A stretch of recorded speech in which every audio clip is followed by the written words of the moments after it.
Entre Séoul et Busan, en Corée du Sud, personnellement, je pense que j'ai préféré Busan parce que c'est une ville exceptionnelle, c'est beaucoup de gratte-ciel, etc. C'est une grosse ville, mais c'est au bord de la mer. Et en fait, le fait que tu aies tous ces gratte-ciel au bord de la mer, moi, je sais pas, ça m'a fait quelque chose.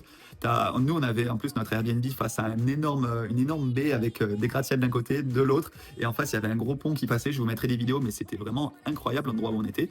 Et Busan aussi, tu as des endroits. On a allé dans un petit village très traditionnel, mais enfin, pas traditionnel en fait. C'était des maisons colorées sur des hauteurs et ça c'était vraiment trop stylé. Tu te balades dans les ruelles de ces maisons, etc. C'est incroyable. Et un autre endroit qu'on a fait aussi, là c'était magnifique, c'est un temple qui est au bord de la mer, sur des falaises, etc.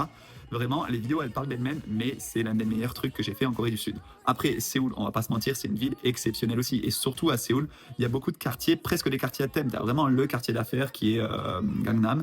Tu as des quartiers internationaux, tu as des quartiers pour faire la fête, tu as le quartier où tu as beaucoup plus de street food, tu as les quartiers pour faire les magasins, etc. Donc, on va pas se mentir, Séoul, personnellement, j'ai adoré aussi. Mais si je devais choisir, non, en fait, je peux pas choisir.